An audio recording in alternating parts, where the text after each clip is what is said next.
Bonjour et bienvenue aux essais ALD-TV. Aujourd'hui, nous sommes dans la région de Luxembourgville pour tester une berline attendue de très longue date.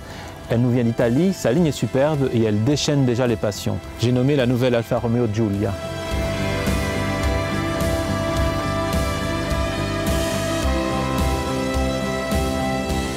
En 1997, la 156 et son superbe design redonnaient du baume au cœur des alfistes. Mais depuis 2011, c'est de nouveau la disette avec la disparition de la 159. En leur succédant, la Giulia retrouve une esthétique raffinée et renoue avec la tradition des belles italiennes. Sa face avant expressive aborde la calandre typique ornée du fameux bischione.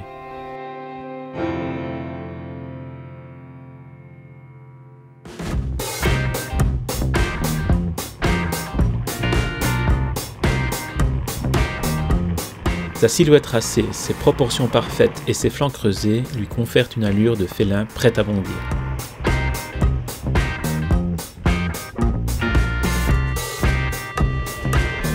De toute évidence, la fibre latine habite cette berline qui attire tous les regards.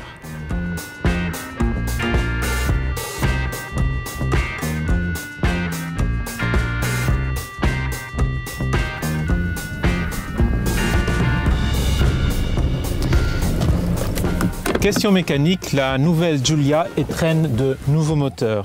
Un diesel en 3 niveaux de puissance et 2 essences, dont le fameux 2,9 litres V6 biturbo de la Quadrifoglio. La Giulia revient aux sources en délaissant la traction au roue avant pour la propulsion, voire aussi la traction intégrale pour certaines versions. Et tout cela pour concurrencer le trio infernal Audi, BMW et Mercedes. D'ailleurs, en parlant de Mercedes, son moteur 2 litres de diesel a exactement la même cylindrée au centimètre cube près que le best-seller de la marque à l'étoile. Étonnant, non?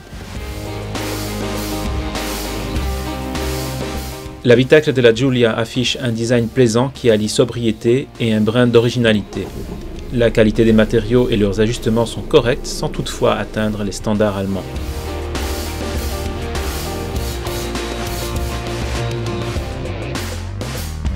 Le système multimédia se pilote aisément via une commande rotative bien pensée, mais semble un peu basique par rapport aux références du domaine. La position de conduite est excellente et conviendra à la plupart des gabarits, alors qu'à l'arrière, les places sont moins généreuses et ne conviendront que pour 2 adultes. Avec 480 litres, le volume du coffre est en dessous de la moyenne et le rabattement de la banquette fait partie de la liste des options.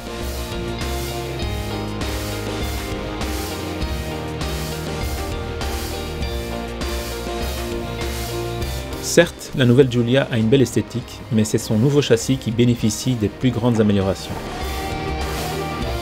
Le passage à la propulsion profite à la précision de conduite grâce à une direction ultra directe et communicatrice.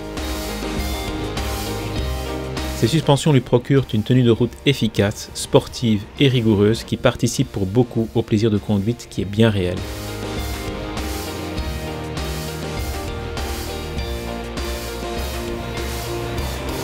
On regrettera juste les amortisseurs fixes d'origine qui se montrent un peu trop fermes. Avantage donc à la suspension pilotée optionnelle dont les réglages permettent de choisir entre sport ou confort.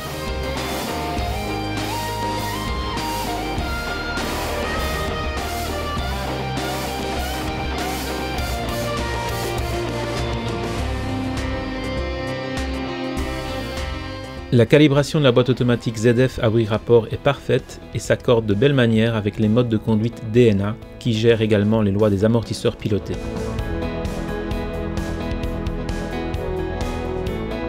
Le nouveau moteur 2 litres de diesel brille par son couple à bas régime mais s'essouffle quelque peu passé 3000 tours. Sa sonorité élevée à faible vitesse souffre de sa structure en aluminium qui participe pourtant à la légèreté de la Giulia.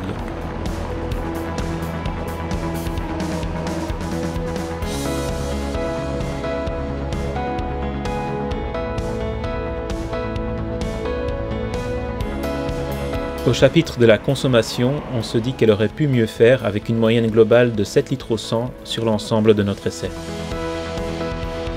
On conclura notre essai par une impression très positive de cette nouvelle Giulia. Son design est superbe, sa qualité perçue est en hausse et surtout, son comportement routier est le plus exaltant de la catégorie. Par contre, on regrettera la sonorité un peu trop élevée de son moteur diesel à faible allure, sa consommation au-dessus de la moyenne et quelques détails de finition. Mais en résumé, welcome back Alfa.